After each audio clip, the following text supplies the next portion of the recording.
Hello friends, welcome to my YouTube channel. आज हम लोग UP triple S C PET का प्रैक्टिस सेट 4 कंप्लीट करेंगे और ये यूथ कंपटीशन टाइम की बुक है। इसमें से 15 प्रैक्टिस सेट दिए गए हैं जिसकी प्लेलिस्ट आपको हमारे चैनल में मिल जाएगी। और अगर वीडियो अच्छा लगे तो चैनल को सब्सक्राइब करें, वीडियो को लाइक करें, कमेंट करें। चलिए देखते हैं हम लोग यहाँ पे पहला क्वेश्चन हमारा दिया गया है। पहला क्वेश्चन हमारा यहाँ है, शिवाजी की घुड़सवार सेना में सबसे नीचे की श्रेणी का अधिकारी कौन था? इसका सही आंसर हो जाएगा हवलदार। उसके बाद अगला क्वेश्चन, कृष्णदेव राय ने अमुक्त माल्याद की रचना किस भाषा में की थी? इसका सही आंसर हो जाएगा तेलुगु भाषा में। अगला क्वेश्चन हमारा 3 नंबर क्वेश्चन है। अब देखो यहाँ पे इधर दिया गया है, सूची फर्स्ट में राजवंश दिए गए हैं और सूची सेकंड में राजधानी दिया गया है। इनका क्या करना है, मिलान करना हमें। जैसे कि प्रतिहार वंश की जो राजधानी थी वो थी कन्नौज। प्रतिहार वंश की राजधानी क्या थी? कन्नौज थी। उसके बाद अगला है हमारा, जैसे कि चोल वंश की राजधानी क्या थी? तंजौर थी। और परमार वंश की राजधानी थी धारा। और सोलंकी वंश की राजधानी थी अनिलवाड़। क्या थी? अनिलवाड़। तो इसमें जो सही आंसर हो जाएगा वो हमारा हो जाएगा डी नंबर वाला। जैसे कि फर्स्ट का डी हो जाएगा, सेकंड का थर्ड का सी, फोर्थ का बी हो जाएगा। उसके बाद हमारा 4th नंबर क्वेश्चन है, निम्नलिखित अभिलेखों में से किसमें चंद्रगुप्त मौर्य और अशोक दोनों के नाम का उल्लेख है? इसका सही आंसर हो जाएगा स्कंदगुप्त का जूनागढ़ अभिलेख। इसमें से अशोक और चंद्रगुप्त मौर्य दोनों का उल्लेख किया गया है। अगला क्वेश्चन हमारा है, नचिकेता और यम के बीच सुप्रसिद्ध संवाद उल्लिखित है। नचिकेता और यम के बीच सुप्रसिद्ध संवाद उल्लिखित है कठोपनिषद में। किसमें? कठोपनिषद में। नेक्स्ट क्वेश्चन हमारा, राष्ट्रीय आंदोलन की अवधि में जिस घटना ने मतभेद के बीज बोए अंततः देश का विभाजन कराया था, इसका सही आंसर हो जाएगा विधानसभा में मुसलमानों के लिए पृथक निर्वाचन क्षेत्रों और स्थानों का आरक्षण। और आप लोग कमेंट करके बताना इसमें से आपको कितने क्वेश्चन आ रहे थे। अगला क्वेश्चन हमारा है 7 नंबर। अब देखो यहाँ पे निम्नलिखित कथनों पर विचार कीजिए। जैसे कि भारत छोड़ो आंदोलन प्रारंभ करने के पूर्व दिन महात्मा गांधी ने क्या कहा था? सरकारी कर्मचारियों को त्यागपत्र देने को कहा, सैनिकों को अपने पद छोड़ने को कहा, या फिर राजसी रियासतों के राजाओं को अपनी जनता की प्रभुसत्ता स्वीकार करने को कहा था। तो इसका हमारा सही आंसर जो हो जाएगा वो हो जाएगा जैसे कि एक पॉइंट और नोट कर लीजिए यहाँ पे पहले कि जो है भारत छोड़ो आंदोलन कब स्टार्ट हुआ था? तो 9 अगस्त 1942 को। कब हुआ था? 9 अगस्त 1942 को स्टार्ट किया गया था। और इसकी घोषणा की गई थी 8 अगस्त को। कब की गई थी घोषणा? 8 अगस्त को की गई कि क्या हो जाएगा कि महात्मा गांधी बोले थे कि मतलब भारत छोड़ो आंदोलन स्टार्ट किया जाएगा। कब बोले थे? 8 अगस्त को। और 9 अगस्त को क्या किया गया? वो स्टार्ट किया गया था। और कहाँ से स्टार्ट किया गया? वो किया गया था, कहाँ से स्टार्ट किया गया था? वो स्टार्ट किया गया था मुंबई से। कहाँ से? मुंबई से। अब यहाँ पे हमारा 7 नंबर का सही आंसर हो जाएगा कि भारत छोड़ो आंदोलन प्रारंभ करने के पहले एक दिन पहले राजसी रियासतों के राजाओं को अपनी जनता की प्रभुसत्ता स्वीकार करने को कहा था महात्मा गांधी ने। तो हमारा 3 नंबर जो है ऑप्शन सही हो जाएगा। चलिए अगला क्वेश्चन देखते हैं हम लोग। मोतीलाल नेहरू और CR दास द्वारा 1923 ईस्वी में गठित पार्टी का नाम क्या था? इसका सही आंसर हो जाएगा स्वराज पार्टी। कौन सी पार्टी गठित की गई थी 1923 में? मोतीलाल नेहरू और CR दास के द्वारा स्वराज पार्टी। अगला क्वेश्चन हमारा है, 1904 में क्रांतिकारी संगठन अभिनव भारत संगठित किया गया था। अभिनव भारत की स्थापना की गई थी महाराष्ट्र में। कहाँ पे? महाराष्ट्र में। निम्नलिखित में से किसने इंडियन एसोसिएशन तथा राष्ट्रीय सम्मेलन दोनों की स्थापना की थी? किसकी? इंडियन एसोसिएशन की और राष्ट्रीय सम्मेलन दोनों की स्थापना की थी सुरेंद्र नाथ बनर्जी तथा आनंद मोहन बोस ने। ये नंबर हमारा सही हो जाएगा। अगला हमारा है 11 नंबर क्वेश्चन, पार्कलैंड वनस्पति विशेषता है।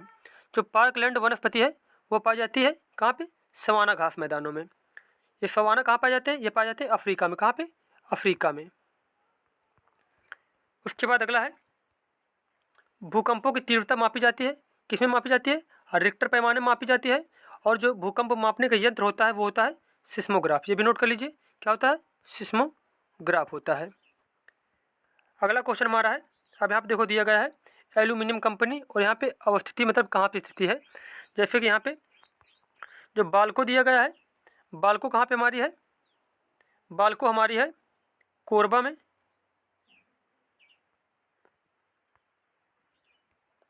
बाल्को कहाँ पे है? कोरबा में है। उसके बाद अगला है हिंडाल्को।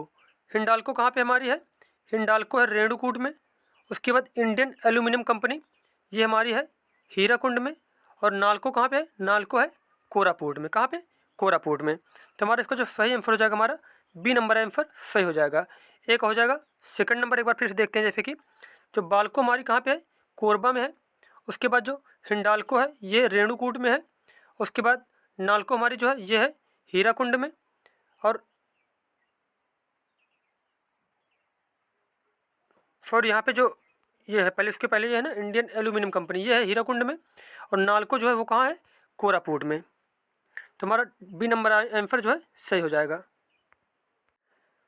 उसके बाद नेक्स्ट क्वेश्चन दिया गया है, निम्न में से कौन सा सही सम्मिलित नहीं है? अब यहाँ पे दिया गया है गर्म जल स्रोत और यहाँ पे दिया गया है अवस्थिति। तो यहाँ पे जो सही सम्मिलित नहीं वो है ज्वालामुखी जम्मू कश्मीर। ये क्या है? ये गलत दिया गया, जबकि मणिकरण हिमाचल प्रदेश में है, अनहोनी मध्य प्रदेश में है और तप्त पानी कहाँ पे? उड़ीसा में। ये तीनों ऑप्शन सही दिए गए हैं। नेक्स्ट क्वेश्चन हमारा है, निम्नलिखित में कौन सा एक देश G8 का सदस्य नहीं है? तो इसमें जो G8 का सदस्य नहीं है वो है स्पेन। स्पेन जो है G8 का सदस्य नहीं है, जबकि रूस, ब्रिटेन और कनाडा ये तीनों G8 के सदस्य हैं। अगला क्वेश्चन है, वर्ष 2011 की जनगणना के अनुसार निम्नलिखित में किस राज्य में साक्षरता सर्वाधिक है? इसका सही आंसर हो जाएगा हमारा 15 नंबर का। इनमें से जो ऑप्शन दिए गए हैं इसके अनुसार सबसे ज़्यादा जो साक्षरता वो है मणिपुर में। कहाँ पे? मणिपुर में। नेक्स्ट क्वेश्चन है यहाँ पे, जैसे कि अब यहाँ दिया गया सूची फर्स्ट, यहाँ पे सूची सेकंड। जैसे कि बताना है किसकी स्थापना कब हुई थी और या फिर कोई योजना जो है वो कब शुरू की गई। अब यहाँ पे जैसे दिया गया है हमारा, तो जैसे कि जो कृषि श्रमिक सामाजिक सुरक्षा योजना, इसकी स्थापना हुई थी, शुरुआत हुई 2001 में। और स्वर्ण जयंती ग्राम स्वरोजगार योजना, इसकी स्थापना हुई थी, इसकी शुरुआत हुई 1999 में। और रोजगार गारंटी योजना जो है इसकी शुरुआत हुई 1993 में। उसके बाद प्रधानमंत्री ग्रामोदय योजना जो है इसकी शुरुआत हुई थी हमारी 2000 में। तो इसका जो सही आंसर हो जाएगा वो हो जाएगा हमारा डी नंबर 4321। अगला क्वेश्चन हमारा है, निम्न में से कौन सा युग्म सुमेलित नहीं है? आप यहाँ पे देखो, जैसे कि तेल शोधनशाला मथुरा, उर्वरक संयंत्र लखनऊ, कालीन उद्योग भदोही, एल्युमिनियम उत्पादन सोनभद्र। तो यहाँ पर जो गलत ऑप्शन दिया गया है इसमें से 18 नंबर में, वो दिया गया है उर्वरक संयंत्र लखनऊ। ये ऑप्शन क्या है? गलत दिया गया है, क्योंकि उर्वरक संयंत्र जो है ये कहाँ पे है? ये है सिंदरी, एक जगह सिंदरी वहीं पे है। ठीक है, तो यहाँ पे जो हमारा तेल शोधनशाला मथुरा ये सही है, कालीन उद्योग के लिए भदोही फेमस ये भी सही है, और एल्युमिनियम उत्पादन के लिए सोनभद्र ये भी सही है। अगला क्वेश्चन दिया गया है, गरीबी उन्मूलन का नारा किस पंचवर्षीय योजना में दिया गया था? गरीबी उन्मूलन का नारा दिया गया था पंचम पंचवर्षीय योजना में। कौन सी योजना में? 5वीं पंचवर्षीय योजना में दिया गया था। अगला क्वेश्चन है, निम्नलिखित में कौन सा बैंक कृषि एवं ग्रामीण विकास को प्रोत्साहित करता है? इसका सही आंसर हो जाएगा हमारा नाबार्ड बैंक। कौन सा बैंक? नाबार्ड बैंक। इसकी स्थापना हुई थी 1982 में। और शिव रमन समिति के अनुसार, किसकी अनुशंसा पर? ये भी नोट कर लीजिए कि शिव रमन समिति के आधार पर, शिव रमन समिति इसकी अनुशंसा पर इसकी स्थापना हुई थी 1982 में। उसके बाद अगला क्वेश्चन है यहाँ पे 21 नंबर, सही उत्तर का चयन कीजिए। सभी व्यक्ति पंचायती राज के सदस्य बन सकते हैं। वह व्यक्ति जो राज्य विधानसभा का सदस्य होने की योग्यता न रखता हो पंचायती राज का सदस्य बन सकता है। 25 वर्ष की आयु वाले व्यक्ति पंचायती राज की सदस्यता के लिए अर्ह हैं। वे सभी लोग जो 21 वर्ष की आयु पूरी कर चुके हैं तथा राज्य विधानसभा के सदस्य चुने जाने की योग्यता रखते हों पंचायती राज की सदस्यता के लिए योग्य हैं। तो इसमें बताना में कि इसमें से कौन सा आंसर सही हो जाएगा।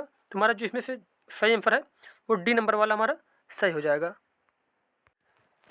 नेक्स्ट क्वेश्चन हमारा है, कोई विधेयक धन विधेयक है या नहीं, इसका विनिश्चय निम्न में से कौन करता है? इसका सही आंसर हो जाएगा लोकसभा अध्यक्ष। कोई विधेयक धन विधेयक है या नहीं, इसको कौन बताता है? लोकसभा अध्यक्ष बताता है। उसके बाद नेक्स्ट क्वेश्चन, बिना अनुमति के कितने दिन संसद से अनुपस्थित रहने पर किसी सांसद को अयोग्य घोषित किया जा सकता है? इसका हमारा आंसर हो जाएगा 23 नंबर का 60 दिन। नेक्स्ट क्वेश्चन हमारा, निम्न के में किनको विधि के शासन के प्रमुख लक्षणों के रूप में माना जाएगा? शक्तियों के परिसीमन को, विधि के समक्ष समानता और सरकार के प्रति जन उत्तरदायित्व, स्वतंत्रता और नागरिक अधिकार। तो हमारा जो इसका सही आंसर हो जाएगा हमारा 24 नंबर का, वो हो जाएगा किसको किसको माना जाएगा? शक्तियों का परिसीमन को माना जाएगा, विधि के समक्ष समानता को माना जाएगा और स्वतंत्रता और नागरिक अधिकार को माना जाएगा। हमारा 1 to 4 नंबर सही है, तो इसका सही आंसर हो जाएगा सी नंबर। उसका अगला क्वेश्चन, भारतीय संविधान इनमें से किसका सर्वाधिक ऋणी है? इसमें जो सबसे ज़्यादा चीज़ें अपनाई गई हैं भारतीय संविधान में, वो अपनाई गई हैं भारत शासन अधिनियम 1935 से। किससे? भारत शासन अधिनियम 1935 से। अगला क्वेश्चन है, एथलीट फुट बीमारी होती है। एथलीट फुट बीमारी किससे होती है? फफूंद से होती है। किससे? फफूंद से। नेक्स्ट क्वेश्चन हमारा है, मानव शरीर में सबसे छोटी ग्रंथि कौन सी है? सबसे छोटी ग्रंथि जो होती है मानव शरीर में, वो होती है पिट्यूटरी ग्रंथि। कौन सी ग्रंथि? पिट्यूटरी ग्रंथि, या फिर इसे बोला जाता है पीयूष ग्रंथि। अगला क्वेश्चन है, निम्न किनमें से किस विस्फोटक का नाम नोबेल तेल है? इसका सही आंसर हो जाएगा हमारा 28 का टीएनजी का नाम। किसका? टीएनजी को नोबेल तेल भी बोलते हैं। अगला क्वेश्चन है, तैरने के तालाब में तैरने से मनुष्य की त्वचा जल जाती है। किसके कारण जल जाती है? क्लोरीन के कारण। किसके कारण? क्लोरीन के कारण। अगला क्वेश्चन हमारा है, केल्विन मापन में मनुष्य के शरीर का सामान्य तापमान कितना है? केल्विन मापन में जो मनुष्य के शरीर का तापमान होता है वो होता है 310 केल्विन। अगला क्वेश्चन यहाँ पे दिया गया है, 7/11 को दशमलव रूप में व्यक्त करें। और जब 7/11 को सॉल्व करेंगे तो इसका आंसर आ जाएगा हमारा 0.63 बार। कितना आ जाएगा? 0.63 बार आ जाएगा। अगला क्वेश्चन दिया गया है, यदि किसी संख्या को दोगुना करके उसमें 20 जोड़ने पर वही उत्तर मिलता है जो उसी संख्या को 8 से गुणा करके गुणनफल में से 4 घटाने पर मिलता है, तो संख्या ज्ञात कीजिए। और जब इसको क्वेश्चन को सॉल्व करेंगे तो इसका आंसर आ जाएगा हमारा 4 आ जाएगा। और देखो यहाँ पे इसको मैथ के क्वेश्चन इसलिए सॉल्व नहीं करवा रहे हैं क्योंकि अब देखो टाइम बचा नहीं ज़्यादा। बस आप लोग को क्या करना है कि देखो जैसे कि जो जीएफ के क्वेश्चन है प्रैक्टिस करने सब आपको, और जैसे कि मैथ के क्वेश्चन रहते हैं या रीजनिंग के क्वेश्चन है तो उसको क्या करना है, वीडियो को पॉज करना है, खुद से आपको सॉल्व करना, फिर देखना है आंसर आपको सही आ रहा है कि नहीं आ रहा है। उसके बाद जैसे कि अगला क्वेश्चन दिया गया है, निम्न में से कौन से व्यंजक 3 की पावर 34 प्लस 3 की पावर 35 का वर्गमूल निरूपित करता है? तो जो 3 की घात 34 है प्लस 3 की घात 35 है, तो इसका जब सही आंसर आ जाएगा हमारा सॉल्व करने के बाद, वो आ जाएगा 2 गुणे 3 की पावर 17। उसके बाद अगला क्वेश्चन है, 11 पारियों के बाद एक बल्लेबाज का प्रति पारी औसत स्कोर 52 है। 13 पारियों के बाद औसत बढ़कर 54 हो गया। यदि बल्लेबाज ने 13वीं पारी में पिछली पारी से 16 रन अधिक बनाए हैं तो उसने 12वीं पारी में कितने रन बनाए? इसको जब सॉल्व करेंगे हम लोग 34 नंबर का, तो इसका आंसर आ जाएगा हमारा 57। कितना आ जाएगा? 57 आ जाएगा। नेक्स्ट क्वेश्चन हमारा है, एक दवा पर्यवेक्षक 0.5% दवाओं को 2 पूर्ण दवाओं के रूप में खारिज कर देता है। 4 दवाओं को खारिज करने के लिए कितनी दवाओं की जांच की जाएगी? जब 35 नंबर सॉल्व करेंगे तो इसका आ जाएगा आंसर 8000। उसके बाद अगले क्वेश्चन है हिंदी के, जैसे कि अयोध्या सिंह उपाध्याय हरिऔध जी की प्रसिद्ध रचना कौन सी है? इनमें से जो प्रसिद्ध रचना वो है प्रिय प्रवास। कौन सी? प्रिय प्रवास है हरिऔध की। और एक क्वेश्चन तो यही पूछा जाता है कि जो है हरिऔध के नाम से कौन फेमस है? तो बताएंगे हम लोग अयोध्या सिंह उपाध्याय जो है उन्हीं का नाम है हरिऔध। अगला है, नमक मिर्च लगाना इस मुहावरे के उचित अर्थ का चयन करें। नमक मिर्च लगाने का जो सही आंसर हो जाएगा इसमें से वो हो जाएगा बढ़ा चढ़ा कर कहना। नेक्स्ट क्वेश्चन है, निम्नलिखित प्रश्न में 4 विकल्पों में से उस विकल्प का चयन करें जो सही संधि विच्छेद वाला विकल्प है। अब यहाँ पे बताना कि इसमें सही संधि विच्छेद कौन सा किया गया है, वो हो जाएगा सु प्लस उक्ति। सु प्लस उक्ति है सूक्ति का सही संधि विच्छेद। किसका? सूक्ति का जो सही संधि विच्छेद है वो हो जाएगा सु प्लस उक्ति। नेक्स्ट क्वेश्चन हमारा है, अब यहाँ पे जैसे कि निम्न वाक्य में किस भाग में त्रुटि है? अब एक जैसे कि वाक्य दिया गया है, मृत्यु के मुख में जा रहा व्यक्ति सदैव सच को बोलता है। तो यहाँ पे बताना कौन सा ऑप्शन इसमें गलत दिया गया है। तो यहाँ पे जो गलत है वो है सदैव सच को। सदैव सच को नहीं बोलता, सदैव सच बोलता हो जाएगा। मोक्ष की इच्छा रखने वाला क्या कहलाता है? जो मोक्ष की इच्छा रखने वाला व्यक्ति होता है उसे बोला जाता है मुमुक्षु। क्या बोलते हैं? मुमुक्षु बोलते हैं। हाँ देखो यहाँ पे जो हिंदी और इंग्लिश के जो पैसेज है वो हम लोग नहीं सॉल्व करेंगे, और ना ही हम लोग DI सॉल्व करेंगे। अब यहाँ पे जैसे कि एक्टिव वॉइस जो है एंटोनिम सिनोनिम से वन वर्ड है वो क्वेश्चन हम लोग सॉल्व करेंगे। जैसे यहाँ पे देखो, अब यहाँ पे क्वेश्चन दिया गया है, the student said we want to learn a foreign language. अब क्या करना है, in reported speech the above sentence will be the student said that. अब देखो आगे क्वेश्चन है, इसमें से क्या डायरेक्ट इनडायरेक्ट क्वेश्चन हमारा 44 नंबर का। अब इसका जो सही आंसर हो जाएगा, इसको जब चेंज करेंगे तो हो जाएगा they wanted to learn a foreign language. The student said that they wanted to learn a foreign language, हमारा बी नंबर जो है सही हो जाएगा। उसके बाद नेक्स्ट क्वेश्चन है, अब यहाँ पे देखो एक्टिव पैसिव वॉइस का क्वेश्चन दिया गया है कि the patient are visited by their relatives only between 4 and 6 PM। अब इसको चेंज करना पैसिव वॉइस में एक्टिव वॉइस में दिया गया है, तो इसका जो सही हो जाएगा आंसर, जब इसको चेंज करेंगे तो आ जाएगा हमारा their relatives visit the patient only between 4 and 6 PM, हमारा बी नंबर जो है वो सही हो जाएगा। अगला क्वेश्चन यहाँ पे रीजनिंग का दिया गया है, देखो, यदि ऊपर दी गई श्रृंखला के दूसरे हिस्से को उल्टा कर दिया जाए तो नई श्रृंखला का इस्तेमाल करते हुए लुप्त पदों को ज्ञात कीजिए। इसमें सही आंसर आ जाएगा हमारा 46 नंबर का TB हैज। नेक्स्ट क्वेश्चन यहाँ पे दिया गया है, देखो, अब यहाँ पे दो कथन दिए गए हैं, जैसे कि किशोरों द्वारा की जाने वाली आत्महत्या की संख्या बढ़ती जा रही है, भाग दौड़ भरी जिंदगी में प्रतिस्पर्धा और गुणवत्ता का मानक युवकों को तनावग्रस्त बना रहा है। तो अब हमें बताना है कि कौन सा कथन सही है, तो इसका सही जो आंसर हो जाएगा वो हो जाएगा हमारा, यदि कथन बी कारण है और कथन ए उसका परिणाम। क्या है, बी जो है कथन कारण है और ए जो है उसका परिणाम है, क्योंकि जो है भाग दौड़ भरी जिंदगी में प्रतिस्पर्धा और गुणवत्ता का मानक युवकों को तनावग्रस्त बना रहा है, और जिसकी वजह से क्या है, किशोर या फिर लोग जो है वो फांसी लगा रहे हैं। तो इसमें जो बी नंबर ऑप्शन है वो सही हो जाएगा। उसके बाद अगला क्वेश्चन है, यदि पाइप को 16 लिखा जाता है तो श्वान का अंतिम अक्षर क्या होगा। तो श्वान का अंतिम अक्षर हो जाएगा हमारा 4। क्या हो जाएगा, 4 हो जाएगा। सुबह के 6:43 बजे घंटी की सुई और मिनट की सुई के बीच बने न्यून कोण का माप कितना होगा। इसका सही आंसर हो जाएगा हमारा 49 नंबर का 56.5 डिग्री। फिर उसके बाद अगला कथन दिया गया है, जैसे कि सभी गुड़िया उपहार हैं, सभी उपहार खिलौने हैं। अब निष्कर्ष यहाँ पे दिया गया है, सभी उपहार खिलौने हैं, कुछ खिलौने उपहार हैं। अब यहाँ बताना है कौन सा कथन हमारा सही है, तो इसका आंसर हो जाएगा दोनों 1 और 2 पालन करते हैं। क्या, जो दोनों ऑप्शन हमारा पे है वो सही है, बी नंबर हमारा क्या है इसमें सही हो जाएगा। अगला क्वेश्चन हमारा है, आगा का गोल्ड कप किस खेल से संबंधित है। आगा का जो गोल्ड कप है वो संबंधित है फुटबॉल से। भारत में राष्ट्रीय खेल दिवस कब मनाया जाता है, 29 अगस्त को। और नेक्स्ट क्वेश्चन है, भारत का सबसे ऊंचा बांध कौन सा है। भारत का सबसे ऊंचा बांध है, कौन सा बांध, टिहरी बांध है। वनों की कमी, नगरीकरण और प्रदूषण का बढ़ना सभी निम्नलिखित किसका कारण है। तो इसका सही आंसर हो जाएगा हमारा आबादी बढ़ने का। किसका, आबादी बढ़ने की वजह से वनों की कमी हो रही है, नगरीकरण और प्रदूषण का बढ़ना भी हो रहा है, तो हमारा जो है डी नंबर सही हो जाएगा।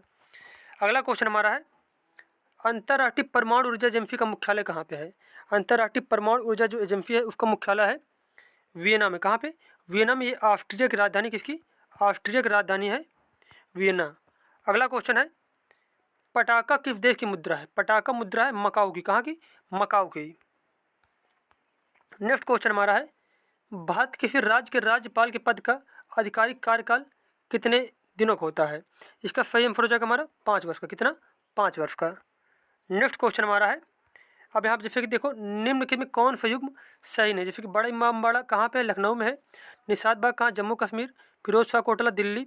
और हुमायूं का मकबरा इलाहाबाद। तो यहाँ पे जो गलत ऑप्शन दिया गया है वो हमारा जो है डी नंबर ऑप्शन गलत दिया गया है। यहाँ पे जो डी नंबर है ये क्या गलत दिया गया है, जबकि बड़ा इमामबाड़ा लखनऊ में है, निशात बाग जम्मू कश्मीर में और फिरोज शाह कोटला ये दिल्ली में है। अगला क्वेश्चन, अंतर्राष्ट्रीय योग दिवस कब मनाते हैं। इसका सही आंसर हो जाएगा हमारा 59 नंबर 21 जून को। कब मनाते हैं, 21 जून को।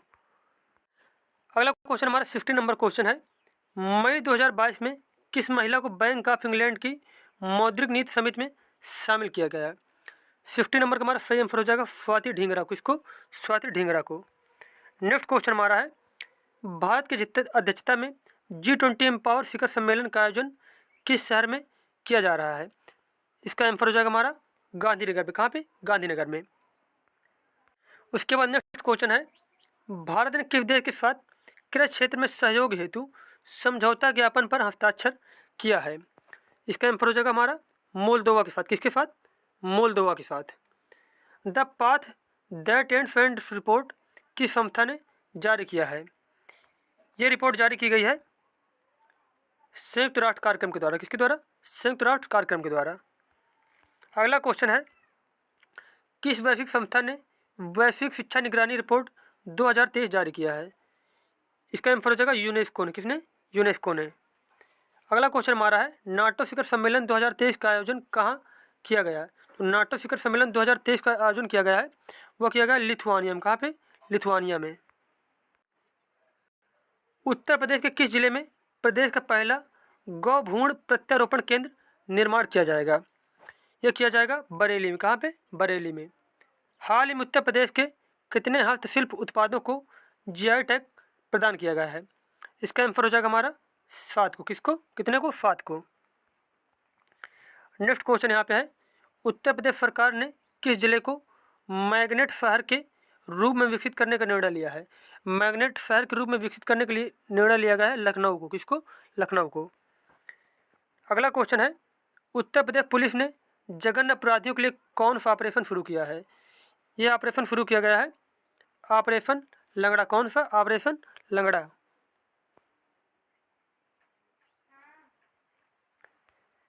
फिर यहाँ पे देखो थोड़ा मिस्टेक हो गई। यहाँ पे ए नंबर ऑप्शन क्या है? सही है, ऑपरेशन कन्विक्शन किया गया है। कौन सा ऑप्शन? उत्तर प्रदेश पुलिस ने जघन्य अपराधियों के लिए कौन सा ऑपरेशन शुरू किया है? इसका आंसर हो जाएगा ऑपरेशन कन्विक्शन।